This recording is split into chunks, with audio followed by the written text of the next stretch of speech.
हर हर महादेव, जय शिव शंभु, श्री शिवाय नमस्तुभ्यम। कैसे हैं आप लोग? आशा करती हूँ कि भगवान भोलेनाथ की कृपा आप सभी पर बनी रहे, आप सभी स्वस्थ हो, अच्छे हो। और आज है सावन मास का चौथा सोमवार।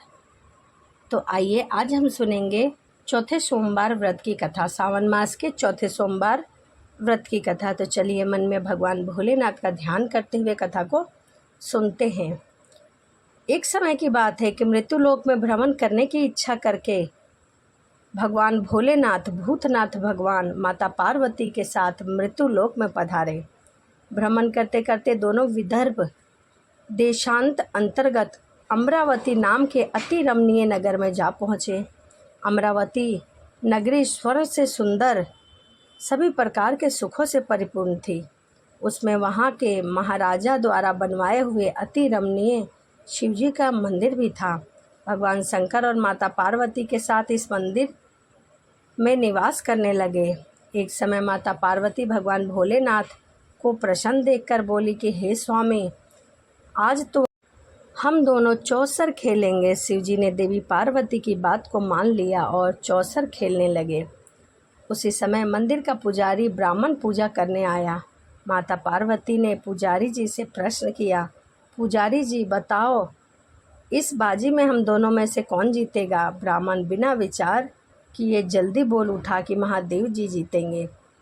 थोड़ी देर में बाजी समाप्त हो गई और पार्वती जी जीत गई। पार्वती जी को बहुत गुस्सा आया और ब्राह्मण को झूठ बोलने के अपराध के कारण श्राप देकर वहाँ से चली गई। भोलेनाथ ने पार्वती को बहुत समझाया, लेकिन उन्होंने ब्राह्मण को कोढ़ी होने का श्राप दे दिया। समय बीतता गया। कुछ समय बाद पार्वती जी के शापवश पुजारी के शरीर में कोढ़ पैदा हुआ और वह बहुत अधिक दुख रहने लगे। पुजारी को कष्ट भोगता हुआ जब देखा और वहाँ से बहुत लोग गुजरे तो एक दिन देवलोक की अप्सराएं शिवजी की पूजा करने के लिए उस मंदिर में पधारी।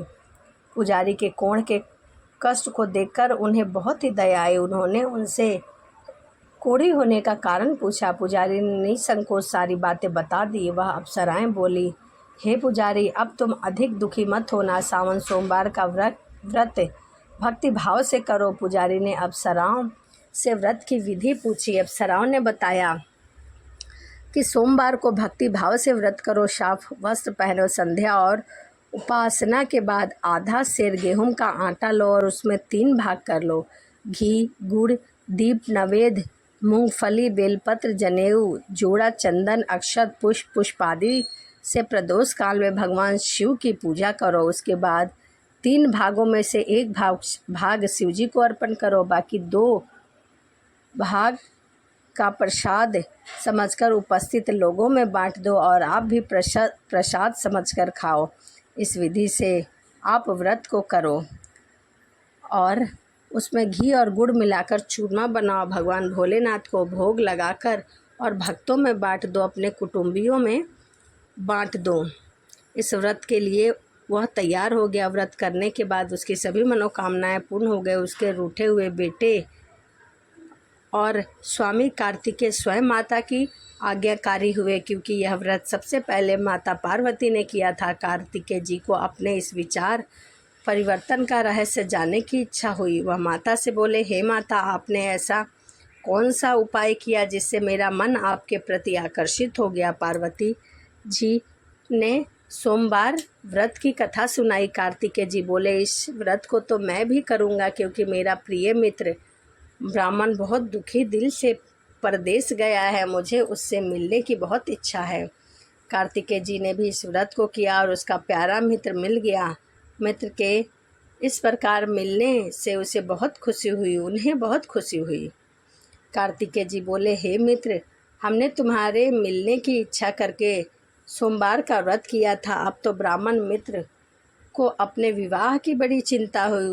उन्होंने कार्तिकेय जी से इस व्रत की विधि पूछी और यथाविधि व्रत किया। व्रत के प्रभाव से जब वह किसी कार्य के लिए विदेश गया तो वहाँ के राजा की लड़की का स्वयंवर था। राजा ने प्रण किया था कि जिस राजकुमार के गले में सब प्रकार के श्रृंगारित हथनी माला डालेगी, उसी के साथ अपनी प्यारी बेटी का विवाह कर दूंगा। शिव जी की कृपा से वह ब्राह्मण भी उस स्वयंवर को देखने की इच्छा से राजसभा में जाकर बैठ गया।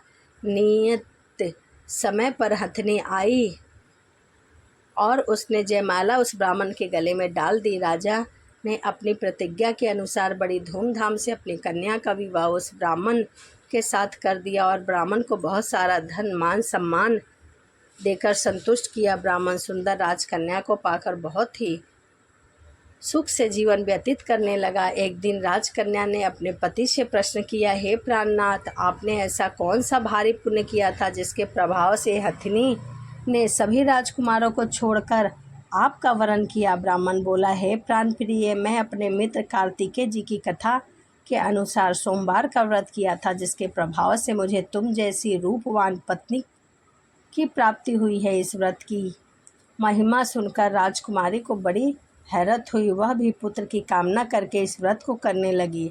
शिव जी की दया से इसके गर्भ में एक अति सुंदर, सुशील, धर्मात्मा और विद्वान पुत्र उत्पन्न हुआ। माता और पिता का देवपुत्र को पाकर अधिक प्रसन्न हुए और उसका लालन पालन बहुत ही अच्छी प्रकार से किया।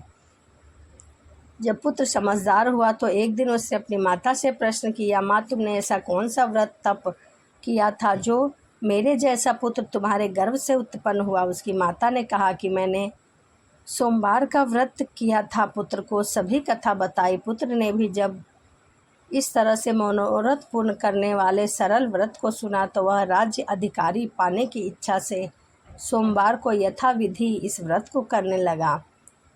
व्रत करने के बाद एक देश के वृद्ध राजा के दूतों ने आकर उसको राजकन्या के लिए वरण किया। राजा ने अपनी बेटी का विवाह ऐसे सर्वगुण संपन्न ब्राह्मण युवक के साथ करके बड़ा सुख प्राप्त हुआ। वृद्ध राजा के द्विगत हो जाने के बाद इसी ब्राह्मण को सिंहासन पर बैठा दिया गया, क्योंकि दिवंगत राजा का कोई भी पुत्र नहीं था। राज्य का उत्तराधिकारी होकर भी वह ब्राह्मण पुत्र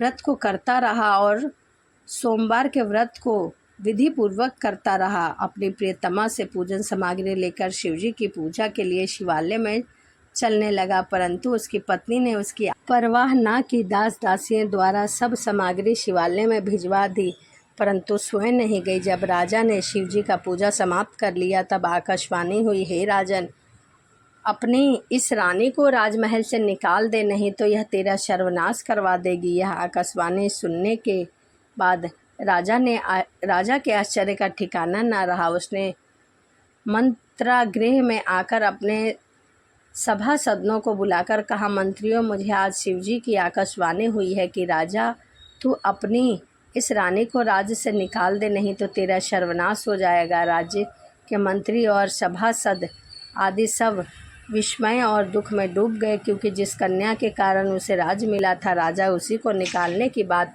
कह रहे हैं। यह कैसे हो सकता है? पर राजा ने मंत्रियों की परवाह नहीं की। उसने अपनी पत्नी को राजमहल से निकाल दिया। रानी दुखी हृदय से भाग्य को कोसती हुई राज्य के बाहर चली गई। बिना फटे हुए वस्त्र पहने भूखे और दुखी हृदय से भाग्य को कोसती हुई चली जा रही थी।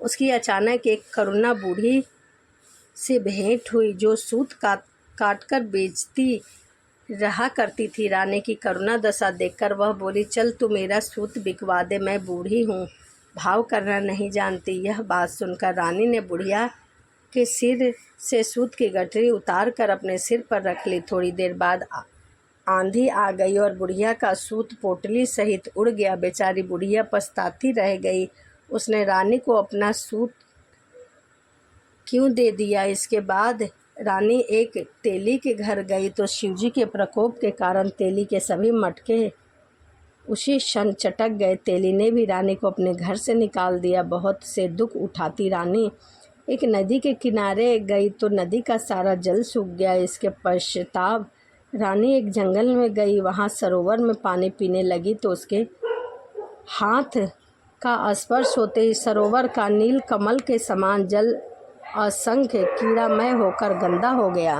रानी अपने भाग्य को कोसती रही, परंतु वह जिस पेड़ के नीचे विश्राम कर रही थी, उस पेड़ के पत्ते तुरंत टूटकर नीचे गिर गए। ऐसी दशा देखकर गऊ चराने वाले ग्वाले ने उस पर बहुत गुस्सा किया। जो उस जंगल में स्थित मंदिर में पुजारी थे उनको भी यह बात बता दी और वह भी बहुत गुस्से हुए। मुख कांति और शरीर शोभा देख गोस्वामी जी जान गए कि यह अवश्य कोई विधि की गति की मारी हुई स्त्री है। पुजारी ने रानी से कहा, पुत्री, मैं तुमको अपने पुत्री के समान रखूँगा। तुम मेरे आश्रम में आकर रहो, मैं तुम्हें किसी प्रकार का कष्ट नहीं दूंगा।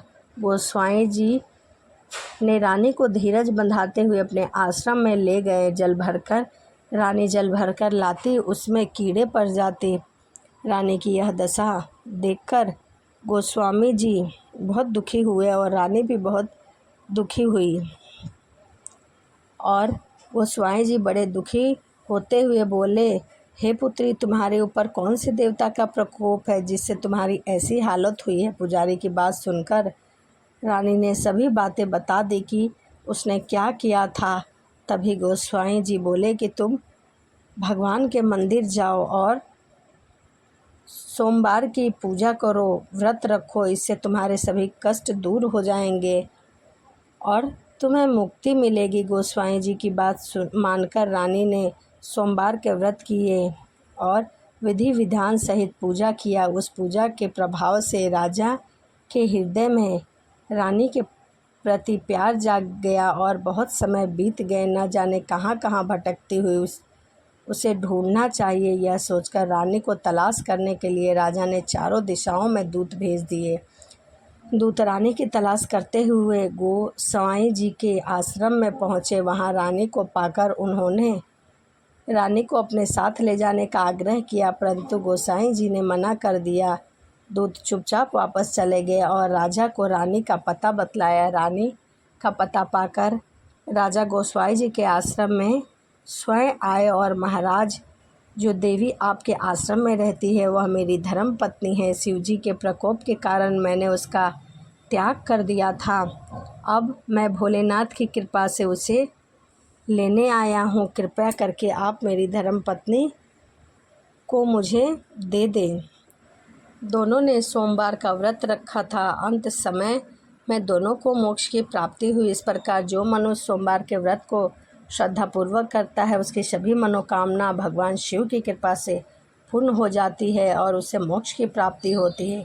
एक बार बोलो भगवान भोलेनाथ की जय। तो यहाँ चौथे सोमवार के व्रत की कथा थी। वीडियो कैसी लगी कमेंट ज़रूर करिएगा। तो चलिए इसी के साथ वीडियो को समाप्त करते हैं और मिलते हैं अगली वीडियो में। सभी को हर हर महादेव, जय शिव शंभु, श्री शिवाय नमस्तुभ्यम।